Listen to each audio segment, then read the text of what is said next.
Welcome to Gumball Love. I'm Melissa Ledger, professional relationship coach, creator of Gumball Love and the Back to You Academy. If you're ready to stop the cycle of toxic men, get through the breakup once and for all, and finally get back to you, you are in the right place. This journey is about healing your heart, and you are encouraged to take the pace that is just right for you. In the process, you will build a foundation of confidence and strength that will make you unshakable, I promise. So get ready to level up your mindset and your lifestyle as you awaken the seeds of greatness just waiting to burst into full bloom. Let's do this.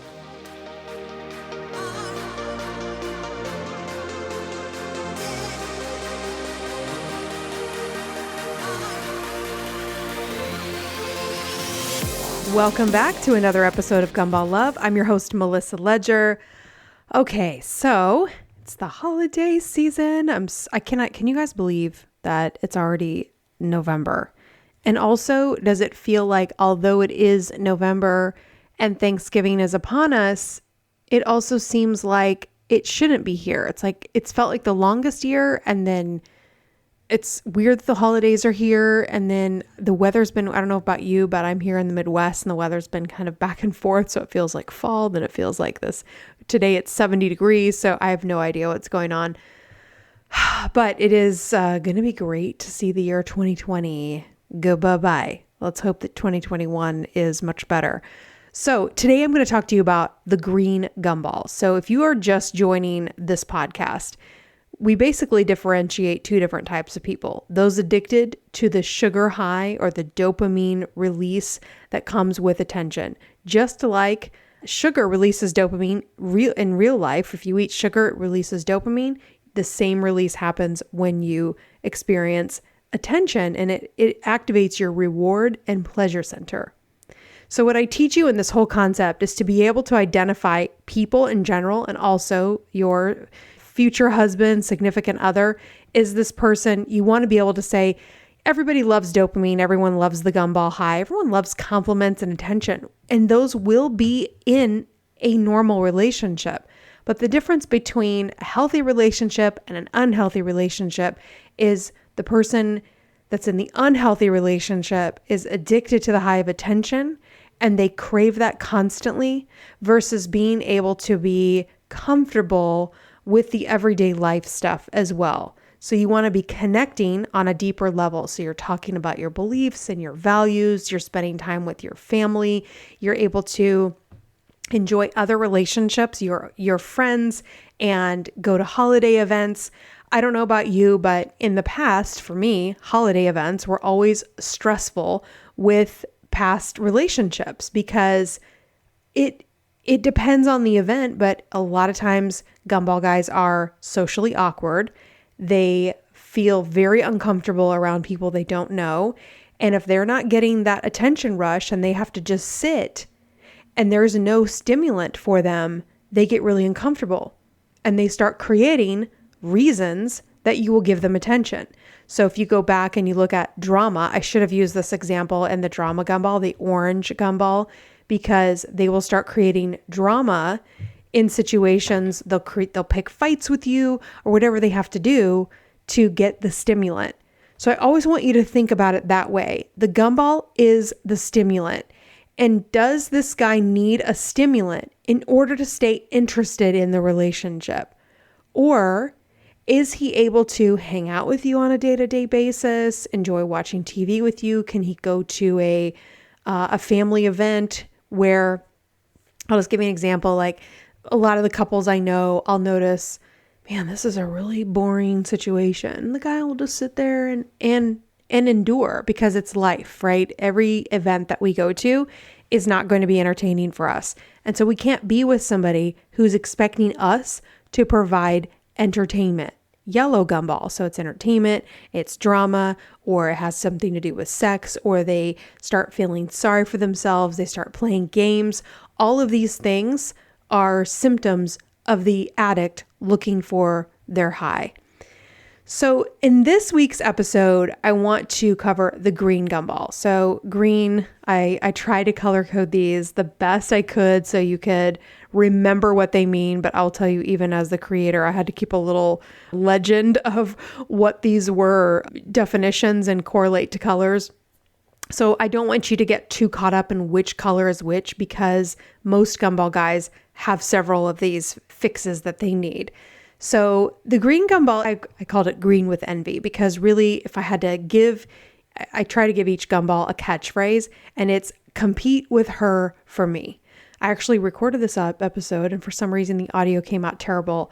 And I was actually thinking when I was working with a client, oh, I wish I would have been able to tell that story in the Green Gumball episode. So I'm going to tell you this story. Not really a story, but just an instance where he's dating her, they meet, they've been chatting, met online, they've been chatting, texting back and forth. And then they finally meet and then go on a date, go on a second date. It's really great. Then he says to her, I met somebody, I was dating somebody else. So I am still dating other people, which is fine. In the first couple, 3 dates, if you go out with someone and you are still kind of dating the other people that you've met online, it happens, right? Sometimes there is some crossover. But he said to her, and I'm not saying that this is a gumball guy yet, okay? But he said to her, I really enjoy you, and I thought I had it figured out with this other girl, but now that I've met you, I'm not sure. Okay, so this bothered me because it's unfair for someone to put a competitor between you. And if you're ever in doubt, I want you to just picture yourself saying the same thing. If I would have said to my significant other, wow, I've been dating this other guy, but now that I've been talking to you, I'm not sure. It would put him in an awkward position. Is he supposed to compete? What is he supposed to do? Because he should be able to just continue being himself. So really the decision is on me. It's not on the person that I'm trying to choose or eliminate. Do you understand what I mean? However, sometimes, now I'm going to give this guy the benefit of the doubt. Let's say that actually happened. He went on a few dates. He really liked this girl, but then he met her and she could be the game changer. Okay? She very well could be. So in coaching, it's like, all right, let's see what he does. Does he keep the other woman and leave her in limbo? And how long is she supposed to stay in limbo? So it comes down to, are you being respected and valued? Because when we have high respect and high value for a person, we have a really hard time putting them in any kind of uncomfortable situation. I can tell you, my significant other and I could never have done that to each other. We would never have said those things. If I would have been in that situation, I would have just figured it out on my own and then probably never said anything. I would have just cut the other guy loose or cut him loose, whichever one. I would have made that decision on my own. So when a man brings you into that conversation, he says, hey, there's a competitor here, then what do you do? How do you respond to that?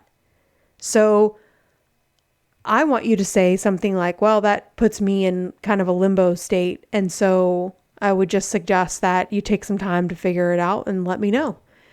And even then, it still feels like, well, I don't know. What are you doing? Like a pros and cons list between me and this other chick?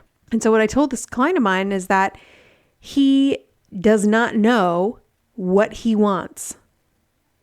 And this is why I tell you, you have to know what you want.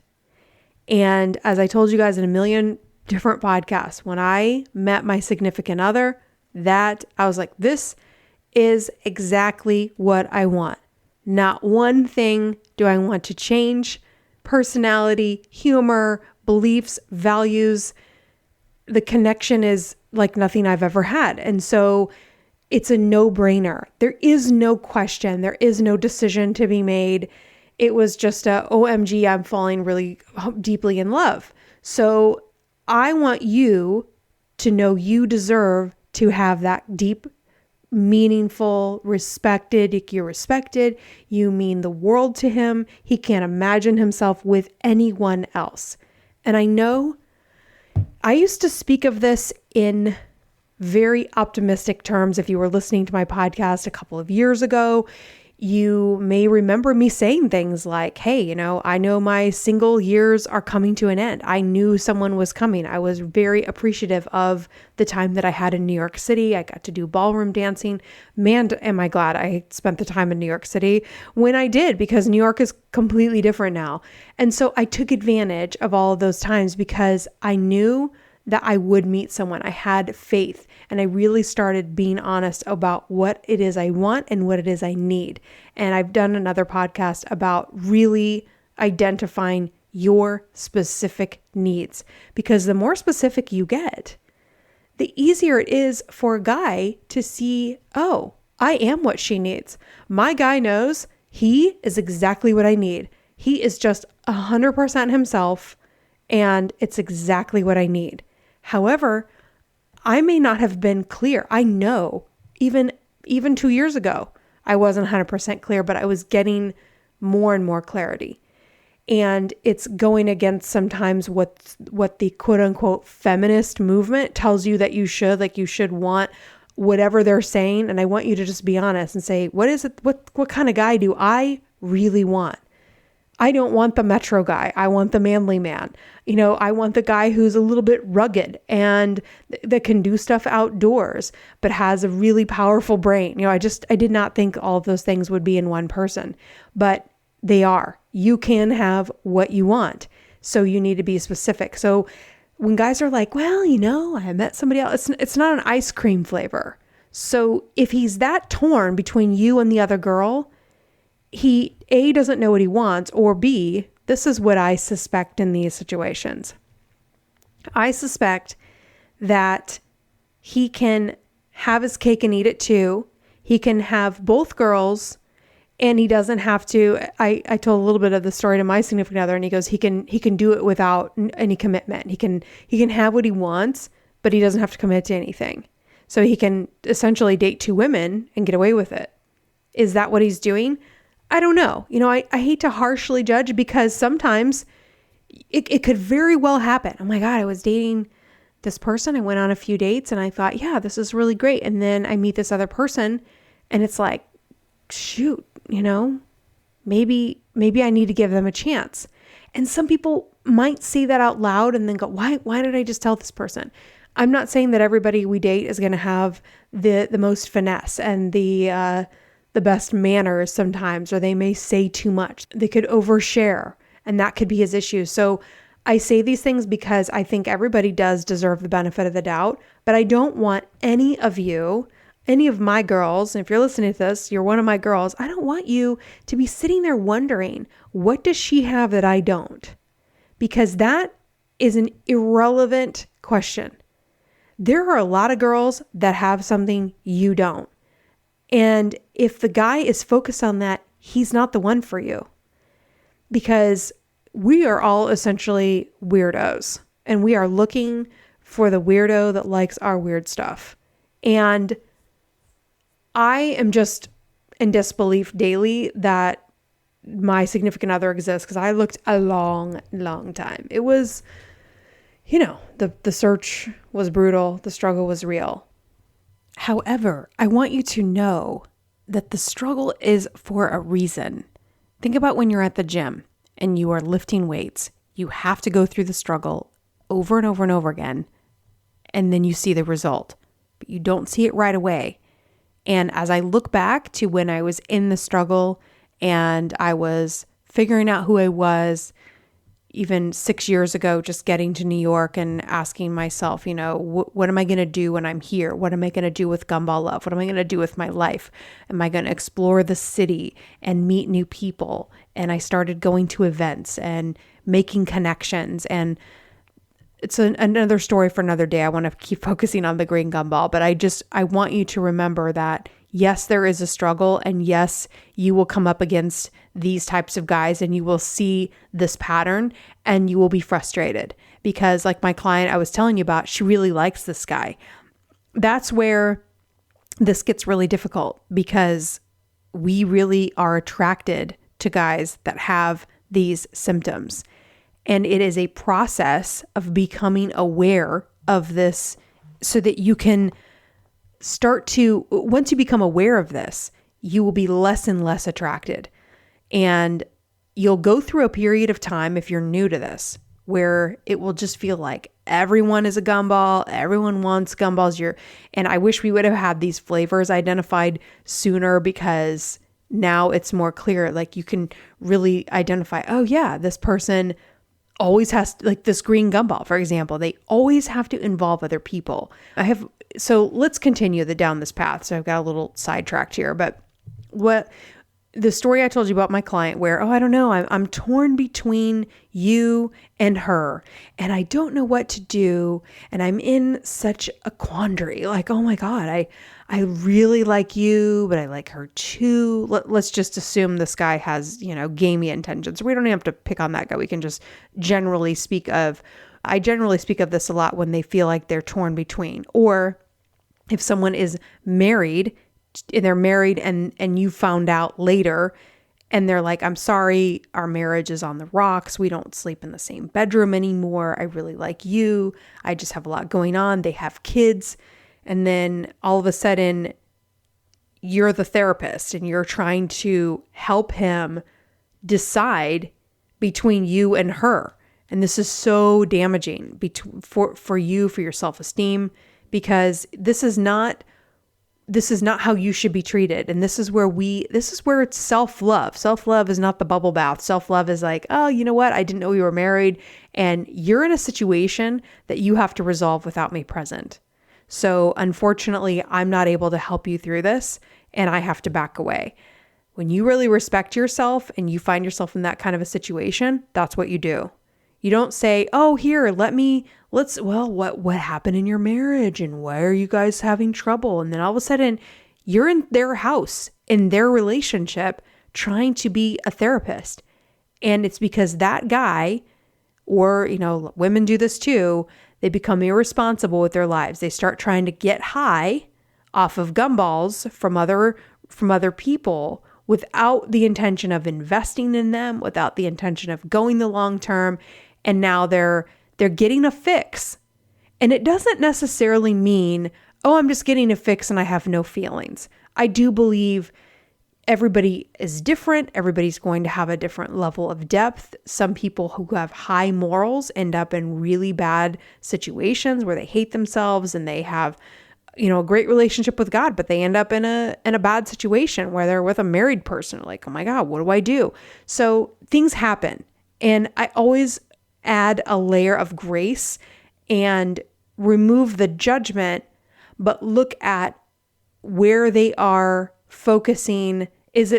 Are they focused on the stimulant or are they focused on the relationship and what's healthy and what's better? Like if somebody is in a bad marriage and they're on their way out and they happen to meet another person, I understand that can become confusing, but then to disrespect another person and involve them in the turmoil and the back and forth that's excruciating to put someone through. So if someone can do that, whether they are intentional or unintentional, it's still an unhealthy situation and you got to get yourself out of it. So other things are when he has to talk about other women. So this is the guy that one of my friends, her guy said, hey, let's go to Hooters.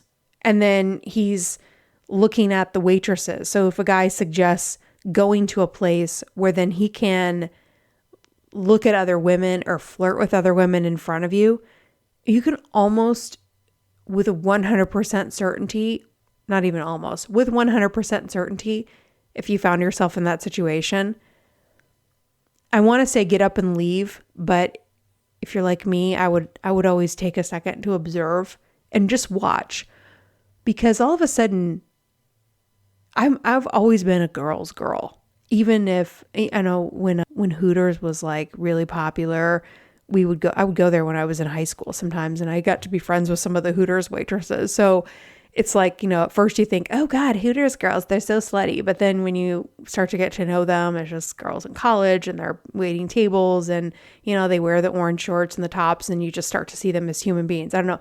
I'm just a non-stereotype person. So like, I don't know. I want to learn who they are. So I started to get to know these women. And so then you see how they're treated by men. And then all of a sudden you're on a date with a guy at Hooters and you're watching him look at her. And it just, when you see the Hooters waitress, not as some bimbo, but as just another girl, she's one of your people. When you can look at it that way and you can see him using her to get high, all of a sudden she doesn't become the person you're jealous of or you feel like she has something you don't.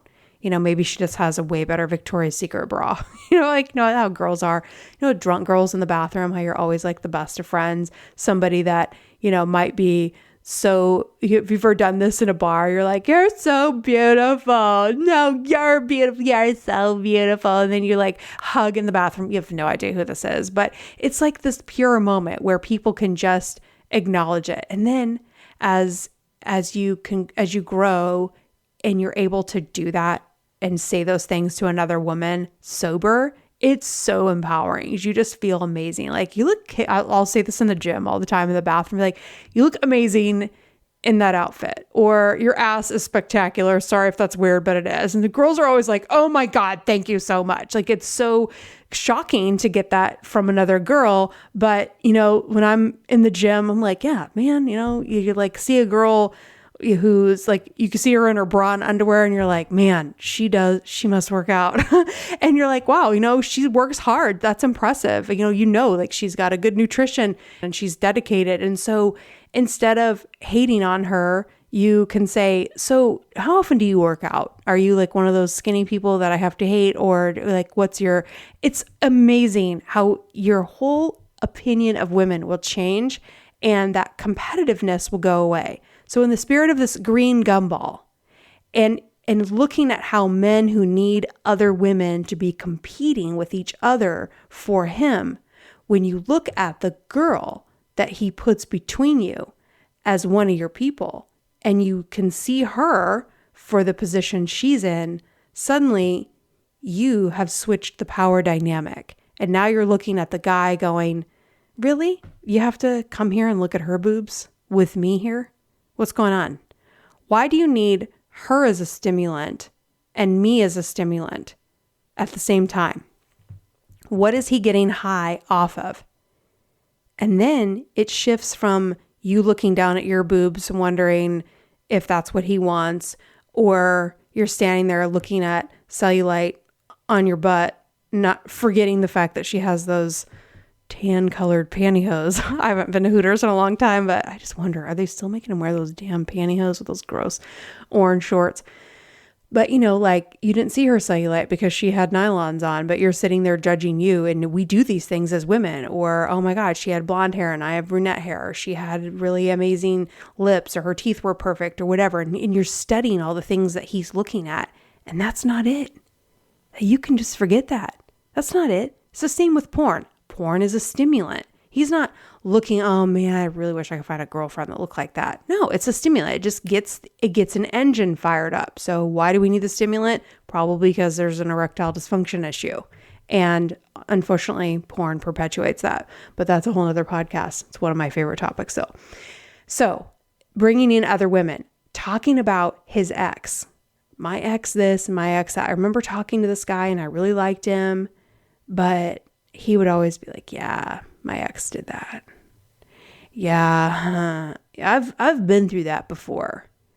So all of a sudden you feel like, okay, but I'm not her, but now you're projecting something that someone else did onto me, which makes you feel defensive. And so it's like, well, I can't speak on her behalf. So when you feel like someone's being brought up and you're being compared to her, you are giving the gumball by the extra effort you use to try to prove you're not like her, or to try to be like her, or try to gain his approval. So often the green gumballs can be different. I want you to sit there and compete with the Hooters waitress because I'm going to flirt with her. I'm going to make you jealous. And then I'm going to make you up your game. And that's what gives him the high.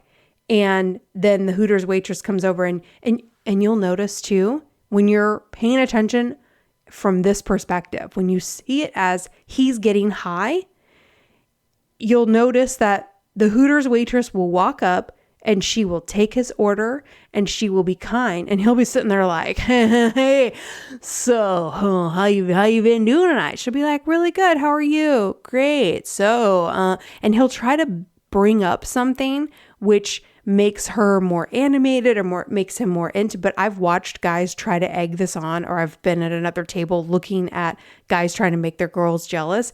And, she's the waitress. So she's working for tips. So she's going to do, what she has to do, but he will put a quarter in. So she gives a gumball and then not realize that she's just being the waitress and she's just being nice. And then he sits there like, yeah, I'm cool. Do you see how they're the dork in the scenario? Don't sit there and compete with the Hooters waitress. Go tell her she has a great ass and leave the guy sitting there like, yeah, gnawing on his chicken bone. It's like, what a loser. But I've been the girl that's been competitive and looked at the girl and thought, oh man, maybe I'm not enough. Maybe that's what he's looking for, and felt sad because I didn't know what was going on. Because a guy who does this is insecure. I never understood that was the root of it. And so here I would be listening to the story of the ex and then saying, oh yeah, I would never do that. I can't even believe someone would do that. That's terrible. Yeah. And then they go on. And this is where he's comparing you with another woman. And also then he'll bring in the blue gumball, which is what I'm going to do next, of feel sorry for me, pity me. Oh yeah, I was so abused by my ex. Often the married guy will do that. Like, oh yeah, I'm in such a terrible situation and we just don't sleep in the same bed. And I'm just, I feel so sorry for me. And then you're like, oh, you poor little peanut. And now we're pitying the guy that probably has a wife that's actually dedicated to him. And this is what he does to get women to give him attention, to stroke his ego, because if he's not nurturing his relationship or his marriage, and he hasn't for years, then he can't come home to a woman that's happy to see him, that respects him, that loves him, that honors him, that is going to be a wife that is dedicated, because he hasn't put in the work. So she's probably, her feelings are hurt. They have things they have to talk through that he has neglected. Therefore, he can't get his fix, or he can't get attention that he needs at home. And so he goes out and gets his green gumball from somebody else. And so we never want to be that girl. We never want to be somebody else's temporary fix. And that's what the gumball is. So you want to ask yourself sometimes, am I just a gumball for him right now? And I want you to picture like, okay, every time he does something that makes me feel like I have to give him compliments, or I have to go on the defensive or compete for him with another woman, that's adding that dopamine high to him. So also, texting his ex, it's just another, okay, now I realize that you are communicating with somebody you used to have sex with.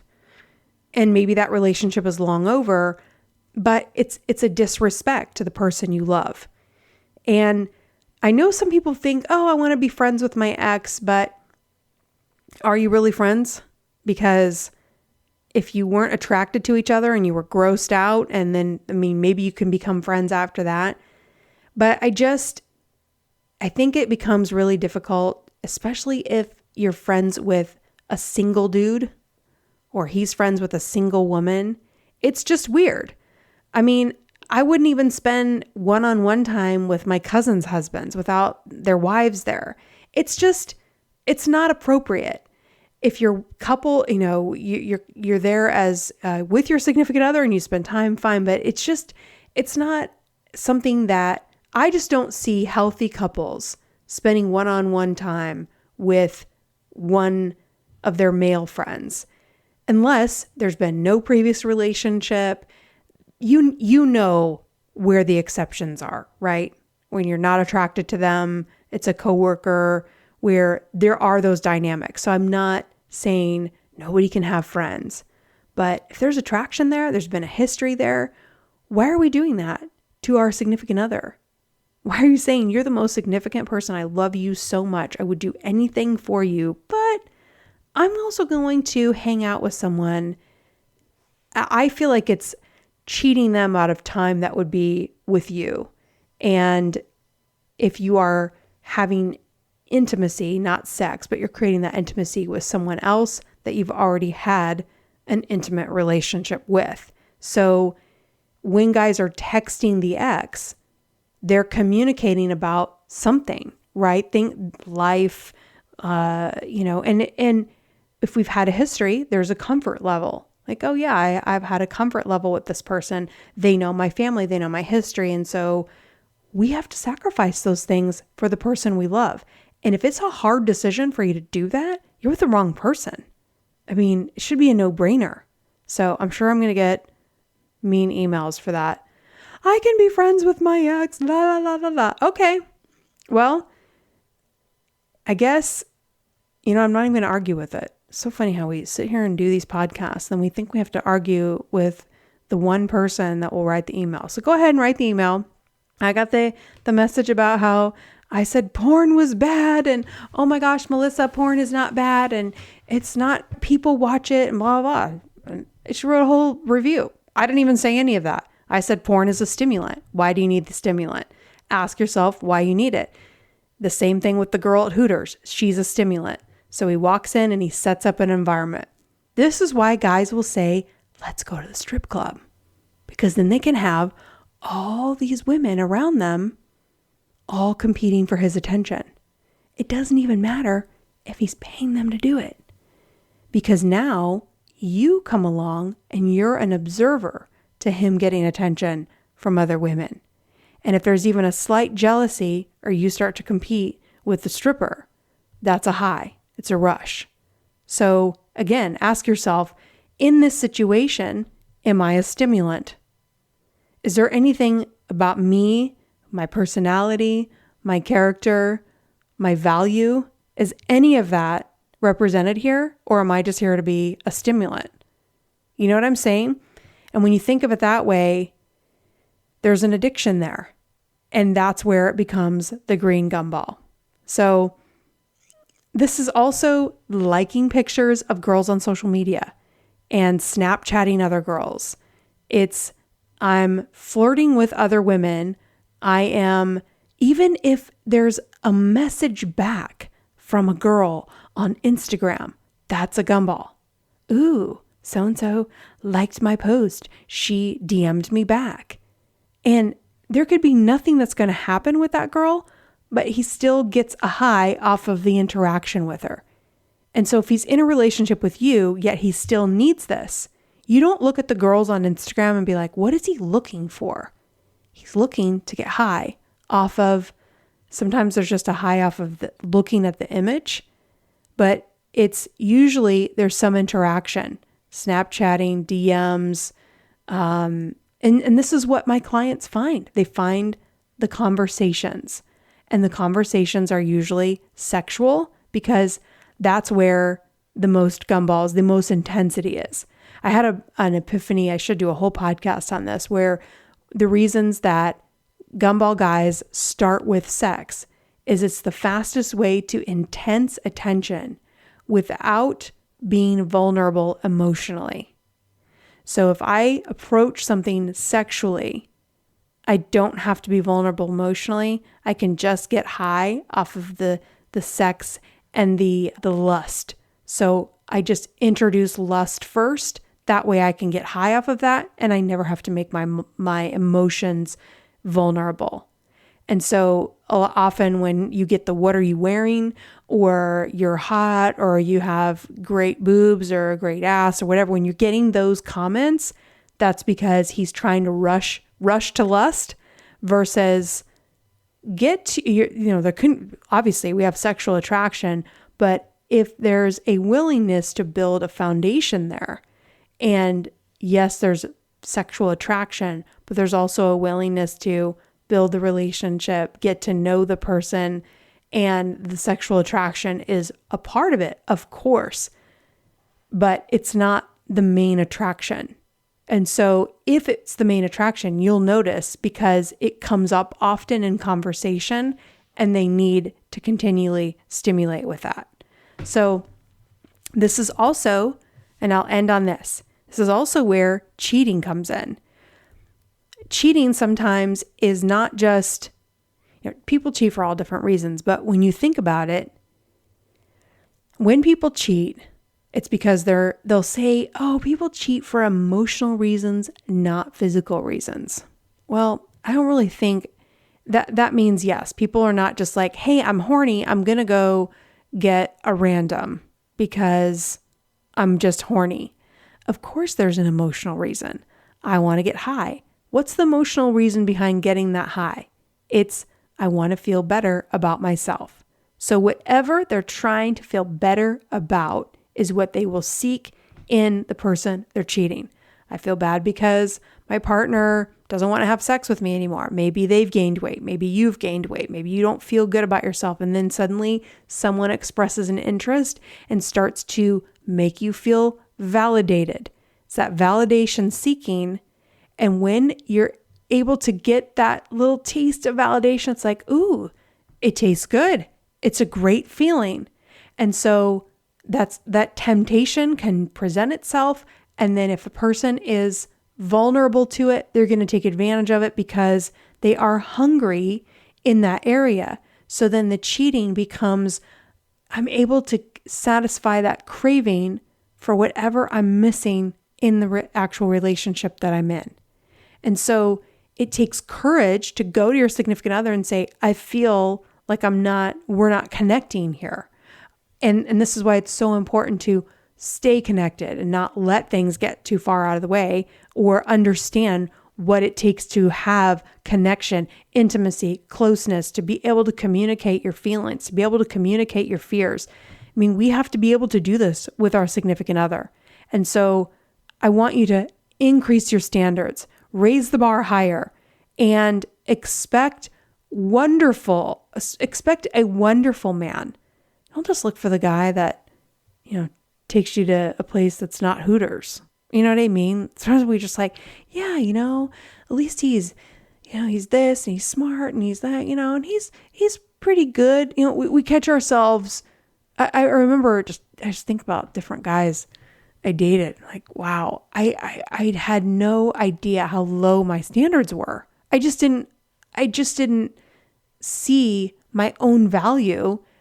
And man, that really starts to change your dynamic. When you understand what you have to offer, then that's where, and you don't see someone respond to the value, that's when you know something is off. But when you see someone respond to your value, respect you, love you, and honor you, these gumballs, all these different flavors, will never even come into your mind. I remember talking to married women and explaining the gumball guy, and they would look at me like, that's interesting. And I would be like, what do you mean it's interesting? Like, you've never known a guy that do this? It was like a whole different world. And after I've spent the last year with my significant other, I find myself wondering, how did I ever do it? Because once you get used to normal, you realize how ridiculous fulfilling these attention-seeking requests is, how exhausting, how much time I used to focus on it. And now it's like, it is a different world. And one person emailed me to set up a coaching session, and she said, I loved her email. I need to learn how to date normal people. And that's what this message is all about. It's just helping you separate those that we don't have to demonize them because they are addicted to attention and all these different flavors, or 2 or 3 or 4 flavors. All we need to know is, okay, this person has great attributes. They have a great heart, but unfortunately they are not ready for a relationship. They're not ready to go the distance. And so I have to find somebody who's more on my level. And it is hard to do that. But I remember when I was dating in New York City, I got to a point where I let guys go. And it was a weird feeling. I remember telling this guy my grandpa was dying and he wasn't even texting me. And literally I was waiting to book a ticket home to go to his funeral. And I was, I knew my family was around the deathbed and he was in the dying process for a while. And so I had work and I couldn't just go home right away. And so I was like, oh my God, what do I do? And he wasn't even calling. I'm like, I don't want this kind of guy. And he was not what I needed. He was not the kind of person I would marry. And so finally I was in the airport. He didn't even know I had booked my flight home. And I was like, I broke up with him in Chicago O'Hare. And he was just shocked. He's like, oh my God, I thought we're not going to do any of those things, because I wasn't attracted to him. He was okay, but I was pushing it in that department and he wasn't the right person for me. Another guy, it was like, we went on a couple dates. It wasn't really there. And I remember I texted him. He was like, hey, you want to go out again? I go, I feel like we should be a little bit more excited about each other than we are. He was like, yeah, probably true. And then it was just sort of like, it was sort of hard to hear him agree. But you know what? When you start to go, I'm not going to be everyone's cup of tea. Nobody is. And that's okay. Because I only hang out with people that I'm their cup of tea. And it's liberating. But it took me years to evolve through that. So my job on this podcast or as your coach is I want to make that time so much less for you. I don't want this is why I was so honored to officiate my little sister's wedding, because I was able to help her at a young age understand what good men were. And when she got married, I knew she was marrying someone that really loved her for who she is. And I can just see her be completely herself. She can be a baby. She can be whiny. She can be stressed. She can be happy, giddy. She can do all the silly things. She loves Christmas. And, we just have there's all these little cute idiosyncrasies about her. And he appreciates those things like we appreciate those things about her. And it's so beautiful to see her loved and adored. And you know what? She had basically one kind of horrible boyfriend, maybe two, but one was the big one. And then that was it. And in her early 20s, she was able to find and know that this guy is solid. This guy is the one I marry. And she was able to alter her appetite for, okay, I know that I've been attracted to this gumball guy. There was a little bit of a history in the high school years. But by college and shortly after, she was able to adjust. And that is what I want for you. I want that time for wherever you are in life. I don't care if you're in your 40s. It doesn't have to take you till you're 50 or in your 50s to find the guy. You can shorten this time period if you're willing to do the work on yourself. And you're willing to do the therapy. You're willing to get the coaching. So you have to invest. And that is the one thing I was willing to do. I invested in therapy.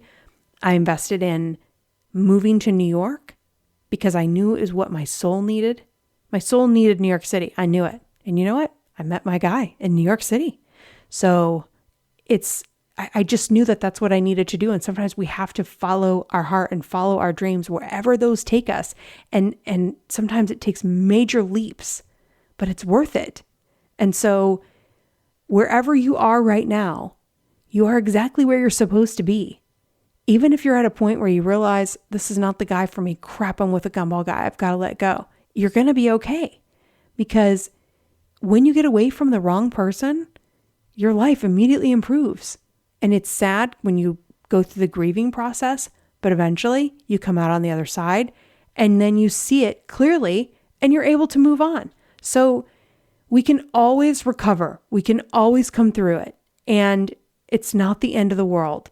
Whenever you feel down, whenever I feel down, I'll be sitting there stressing about, first world problems. And then I'll see a commercial for wounded soldiers, guys that have had all of their limbs blown off and they're sitting there with half of an arm and half of a leg. And they are struggling with prosthetics and came back to their families, half of a man. And they feel crippled with just defeat because they can't provide for their families and they have to have help from their kids doing everything. And I just think, somebody like that, made the sacrifice for you to live in, if you live in the United States or if you live in another country where somebody died so that you could have freedom, or maybe you don't have all of the freedom. I know some of you are listening in different countries that are not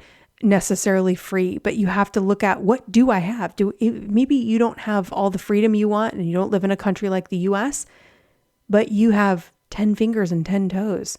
You can take a deep breath. You are well. You are healthy. You are strong. Or if you aren't healthy, you have access to health care. I mean, it's endless, right? So we have to kind of wake ourselves up a little bit and go, yeah, maybe it's not all perfect, but it's not that bad. And if you've had scares, if you've had cancer, things like that really wake you up to what's important. So wherever you are is where you're supposed to be. And if you're with some guy that's craving green gumballs and using other women to get attention, and you are somehow in the triangle or in the mix, you can look at a Hooters waitress or a stripper and go, you know what? She's just another girl that's struggling like me. And he's a guy, as much as it's gross what he's doing, think of how sad it is. That's where I would just be like, this guy is so sad that he needs this. He needs to go to a strip bar to feel good about himself, And I have known women that have been strippers, and it's incredible. If you ever have a chance to talk to a stripper, ask them about the men that come in, because it's not what we think. Yeah, it's not the most, upstanding profession. However, if you really just look at the human part of it, where almost 99.9% of the time, the stripper needs the money. And so then she has to go through what she has to go through with the guy to get it, right? But then there's the guy who is desperate. He's sad. He's lonely. He feels inadequate. So he goes there to feel better. But the second that high wears off, could even wear off in the car, because most guys leave strip clubs alone and they go home by themselves because the stripper doesn't come home with them unless she's a hooker. And even then she's going to leave. And then there's the whole hooker conversation. But just start thinking of it from a compassion perspective. Not that we're going to take pity on them and give them attention, but when you look at it with compassion, it's a whole different dynamic. And so I don't want you giving the gumball, but I also don't want you to be in the situation thinking of yourself as less or having to compete, because you are misreading the whole situation. This isn't, I got all these women and you need to prove yourself and he's not The Bachelor. And that's a whole nother story. I could go on, but I think you're understanding where I'm coming from. So I think I'm going to leave it at that with the green gumball. Just think of green with envy. So the red gumball is all about the guy that comes back to sex. So red, it's hot, about sex. I want you to think about that. Orange, think of fire and drama. So orange is when they have to bring drama into it. Yellow, think of like happy entertainment. Entertain me. When I come to a family event, I want you to never leave my side and make sure that I'm okay and make sure that I'm getting the drink that I want and I'm talking to the right person. You feel like you have to babysit. You feel like you have to put the right show on TV for them. And so we just went through green. Can you tell I put them in the order of the rainbow so I can remember make sure I get them all. Actually, pink and white are my two randoms. So blue is feel sorry for me, pity me. And we'll get to that next week. And then purple is, I have no correlation to purple with chase me, but the chase me is the guy that's always ghosting but coming back. He leaves and then he comes back because he likes the chase. So sometimes when you're texting him and he's not answering, it's because he's enjoying that chase. And sometimes guys will see, how desperate will she get? Because if I watch her continue to text me when I'm not texting back, it shows me how much control I have. And so then he can reel you in a little bit closer. So that's the purple gumball. And then pink is adore me, compliments, the guy that always needs to have his ego stroked it's usually a lot of words, but we'll get into it. So it's adore me. So I always think of like adore me, pink Valentines and pink hearts so that you can associate that. And then the white gumball, think of a very clinical person or a skeptical person that's sitting there in a white coat. I think of somebody who's very cerebral and acts like they are better than you. And they have that air of doubt where I need you to prove yourself. So prove it to me. I'm sitting here in my, I'm high and mighty. I'm looking down on you and I need you to prove that you're not like other women. Oh yeah, I've been through this before. You women are all the same. That's a guy who wants white gumballs. He's probably wants love a lot, but he constantly needs to be sold. And then you do a really good job of proving him. You give him white gumball after white gumball, and then you start over every day because that is what he needs. So you never get to the conclusion. You never get to the end. It's just you start over because the gumball only lasts so long and then he needs another one. So as you think of each of these flavors, I want you to always think about addiction. What is the addiction? Because with each one of these flavors, there are specific dynamics that are unique to each individual. So as I've laid those out, you can pick an X and say, okay, what was my ex addicted to? What were the gumballs I consistently had to give him? And then you'll start to see the different colors that stand out. And then I want you to ask yourself, what did he do to get me to give him those? And how was he able to manipulate me to get me to do it? And that's when you can start to see the quarter process. What were those quarters? He put the quarter in and he cranks that dial on the front of the machine. What's the cranking process? What does that look like? Like, oh, I just got a text from my ex. Clink, quarter. Huh. Oh, she's actually looking pretty good these days. Crank, crank. Waiting for your response. Oh, really? Let me see. Now we're looking at her picture on Instagram. The girl that knows who she is goes, huh, or doesn't even acknowledge it and notes that he's looking at his ex on Instagram. And then you got to think like, why are you looking?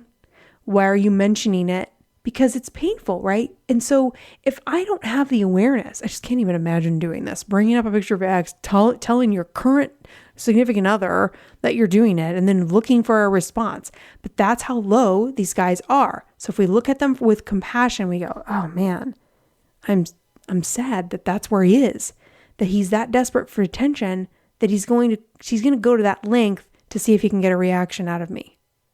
And so when you start observing that behavior, you see it's not about you. Gumball addiction cannot be solved by you. It can only be solved by him recognizing it's a problem and doing what it takes to fix it. And it's very rare that people will get awareness about this. And so a lot of people ask me, Melissa, can other people be gumballs? Yes, they can. So this can apply. Some people have a gumball mom, a gumball dad, a sister, brother, best friend. A lot of people we've branched out in coaching and we talk about other relationships outside of your romance that really impact your life. When people are asking you, the one that wants you to feel sorry for them all the time. It goes on and on.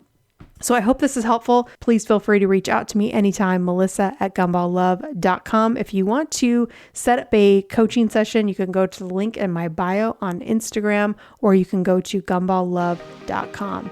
All right, until next time, I'll see you soon. Bye-bye. Thank you so much for listening. If you want more information or to schedule a private coaching session, or better yet, to join the next Back to You Academy, go to gumballlove.com. If you loved this podcast, I would love for you to share it with your friends. And if you really loved it, a 5-star review is the best compliment you can give. Remember, you are enough, you are right where you should be, and the only thing you have to do is keep going. I'll leave you with my favorite quote by Henry David Thoreau. Go confidently in the direction of your dreams and live the life you have imagined. Until next time, I'll see you soon.